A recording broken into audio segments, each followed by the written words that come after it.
Is it possible to live life without arthritic pain? By Bonnie Dickson. About 25 years ago, I was diagnosed with a type of arthritis called fibromyalgia. I was in my 30s and I went from a very active life to one in which it was difficult for me to move. My mother started to carry things for me because by simply carrying a gallon of milk, I would be sidelined for several minutes, out of breath, in pain, and unable to move. I felt like the Tin Man from The Wizard of Oz. My joints would tighten up. I struggled to sleep because turning over in my sleep was painful. My muscles became swollen and would become hot and red. So, of course, I went to a doctor. He prescribed bed rest and medication for depression, but I didn't get better. In fact, I got progressively worse. There are about 100 different types of arthritis out there. The most common types of arthritis include osteoarthritis, rheumatoid arthritis, fibromyalgia, lupus, and gout. Arthritis is a way of describing joint pain and disease in a non-scientific way and generally describes swelling or tenderness in one or more joints. It is often readily discernible because people with many forms of arthritis have knotted joints and decreased range of motion. First, let's look at some myths about arthritis. Rest is best.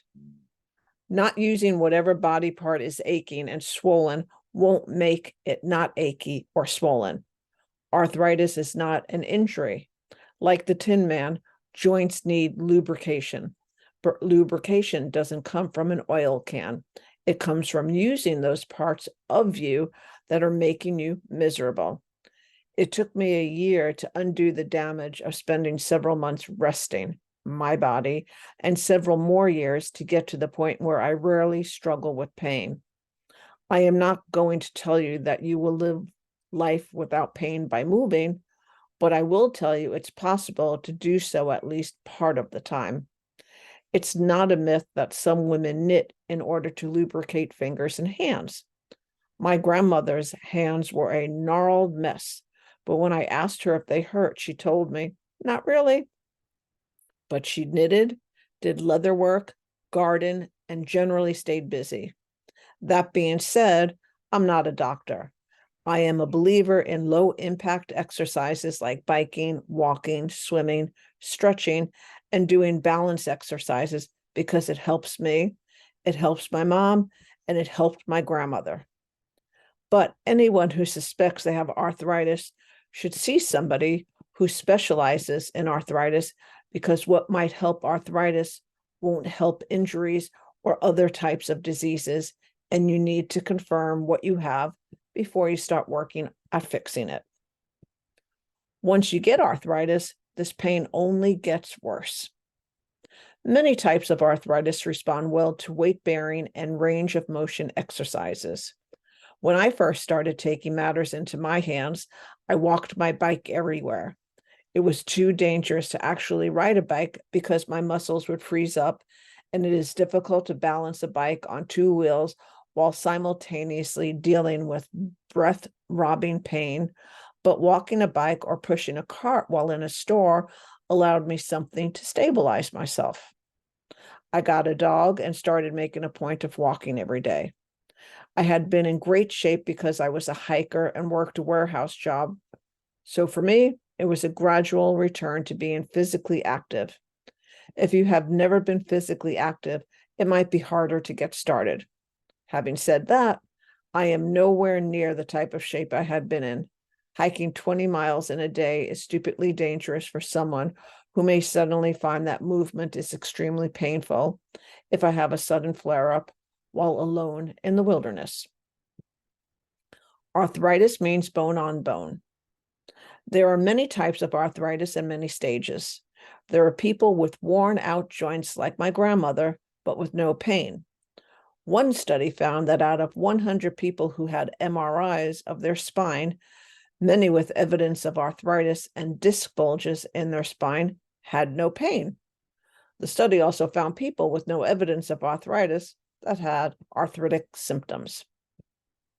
Arthritis is an old age disease.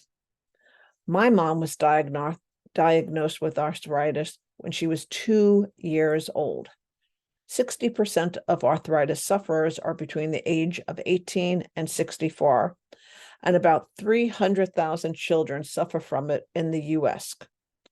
Risk factors associated with arthritis include lifestyle choices, weight, family history, obesity, age, and finally, gender, since women are more likely to develop arthritis than men.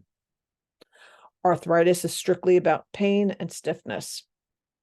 Being overly cautious and limiting activity due to fear increases the risk for diabetes, heart disease, and obesity.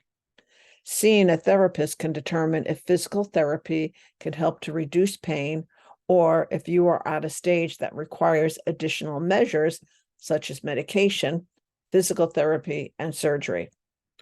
Not all joint pain is arthritis, so I caution anybody about self-diagnosis. There are many causes of pain in and around joints.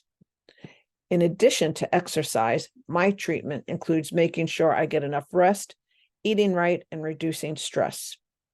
As a lifetime insomniac, I struggle to get enough sleep, so I make sleep a priority. I keep the number of light sources in my room to a minimum. No clocks, no televisions. My phone goes on, do not disturb, to keep notifications from waking me up. I go to bed at the same time every night. I get up at the same time every morning. Regardless of whether I actually sleep, I lay in bed and rest. No reading, playing games, checking out YouTube. Not getting enough sleep doesn't just affect arthritis symptoms. Getting inadequate sleep can raise your risk for other long-term health problems, including coronary heart disease, high blood pressure, obesity, and stroke. I recently read an article that said avoiding nightshade vegetables, eggplants, potatoes, tomatoes, and peppers are all part of the nightshade family, to decrease arthritic symptoms is a myth. What I can say is that I haven't cut out those foods, but I have cut down on them and believe that has been part of my success. But I also eat more anti-inflammatory foods, including fruits and vegetables, rich in antioxidants, nuts, seeds, and beans. And I stress eating organic foods whenever possible, especially if I was the one that grew it. Avoid processed foods.